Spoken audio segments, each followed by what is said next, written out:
Hello అండి అందరికీ. ఈరోజు నా స్టైల్‌లో నింపుడు కాకరకాయ లేదా గుత్తి కాకరకాయ అంటారు.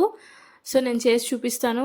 ఈ విధంగా ట్రై చేయండి. చేదైతే అస్సలు ఉండదు. చాలా అంటే చాలా బాగుంటుంది. తడి తగలుకోకుండా చేసుకునే రీతిలో చేస్తే 1 వీక్ వరకు నిల్వ ఉంటుందని చెప్పాను కదా. సో, మనం అవుట్‌డోర్ వెళ్ళినప్పుడు ఇది హ్యాపీగా క్యారీ చేసుకోవచ్చు పచ్చళ్ళతో పాటు. ఎందుకంటే నూనెలో ఫ్రై చేస్తాం కదా. సో, కంపల్సరీ నిల్వ ఉంటుంది. దీనికోసం కాకరకాయలు తీసుకొని ఈ విధంగా లైట్‌గా చెక్కు తీసేసుకొని ఈ ఘాట్లు పెట్టేసుకోవాలి. చూడండి ఈ విధంగా ఘాట్లు పెట్టేసుకోవాలి. ఎందుకంటే మనం చేసుకున్న కారం నింపుకోవడానికి. దీంట్లో మనం ఉప్పు పసుపు వేసేసి మొత్తం అన్నిటికీ మసాజ్ చేయాలి. అన్నిటికి పట్టేలాగా బాగా కలిపేసుకోవాలి. కలిపేసి పక్కన పెట్టేసి కొంచెం ఒక హాఫ్ అన్ అవర్ తర్వాత దీంట్లో ఉన్న వాటర్ అంతా పిండేసుకోవాలి. ఇలా కాకపోయినా సరే మనం మజ్జిగలో వేసేసి ఉడకబెట్టామనుకోండి, ఉడకబెట్టిన తర్వాత అప్పుడు కూడా పిండేసుకోవాలి కాకరకాయ. దాంట్లో చేదంతా పోతుంది. అలా ఇష్టం ఉంటే అలా ట్రై చేయండి. లేకపోతే ఇలా ఉప్పు పసుపు వేసేసుకొని ఇదంతా వాటర్ అంతా పిండేసేసుకొని మళ్ళీ ఒకసారి మామూలు వాటర్లో కడుక్కొని పిండేసుకోండి ఇంకొకసారి. అప్పుడైతే కంప్లీట్గా చేదు అనేది పోతుంది. ఈ విధంగా మొత్తం అంతా తీసేసి ఇంకొకసారి క్లీన్ చేసి ఈ విధంగా పెట్టేసుకొని ఫ్రైకి రెడీ చేసుకోవాలి. నేను నిన్న అప్లోడ్ చేసిన ఫ్రై అయితే షుగర్ వాళ్ళు అయితే కొంచెం తక్కువ మోతాదులో తీసుకోవాలి. ఈ విధంగా కనుక ఫ్రై చేసుకొని తీసుకుంటే షుగర్ ఉన్నా కూడా హ్యాపీగా ఎంజాయ్ చేయొచ్చు. ఇంకా హాస్టల్స్కి వెళ్తుంటారు కదా, ఆ పిల్లలకు కూడా హ్యాపీగా వాళ్ళు ఒక 1 వీక్ వరకు ఎంజాయ్ చేస్తారు ఇలా చేసి పంపిస్తే కనుక. ఎందుకంటే తొందరగా పాడవ్వదు.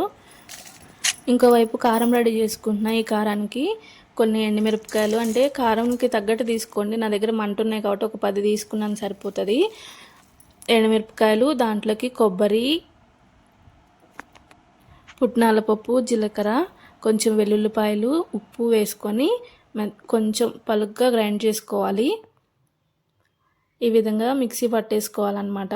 ఉప్పు చూసుకొని, ఉప్పు కారం చూసుకొని అడ్జస్ట్ చేసుకోవచ్చు. ఒకవేళ ఉప్పు కారం కొంచెం ఎక్కువ అనిపిస్తే కనుక మనం ఇంకొంచెం కొబ్బరి పొడి యాడ్ చేసుకుంటే సరిపోతుంది.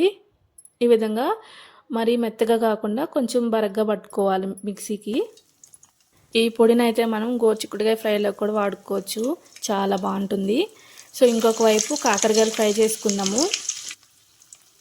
మరీ డీప్ ఫ్రై చేసుకోనక్కర్లేదు. కొంచెం ఆయిల్ వేసుకొని నేనైతే 1/2 కేజీ తీసుకున్నాను. కాకరకాయలు 4 వచ్చాయి.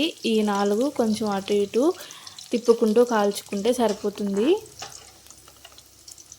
మాడిపోకోకుండా చక్కగా అటు ఇటు తిప్పుకుంటూ మంచిగా ఫ్రై చేసుకోవాలి. మాడిపోతే బాగోదు. ఇంక ఈ స్టేజ్లో మనం తీసేసుకోవాలి. పక్కకి తీసేసుకొని దీంట్లో మనం కారం అనేది నింపుకోవాలన్నమాట. చూడండి, చూస్తుంటేనే తీసి నోట్లో పెట్టుకోవాలనిపిస్తుంది కదా, ఎంత బాగుందో కలర్.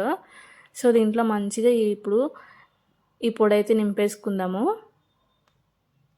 సరిపోయినంతే వేసుకోండి. ఒకవేళ మనం పొరపాటున ఎక్కువ పట్టుకున్నా కూడా ఉన్నదంతా వేసేస్తే మనం ఉట్టిగా కాకరకాయలు అయిపోయిన తర్వాత కారం తినాలన్నా తినలేము.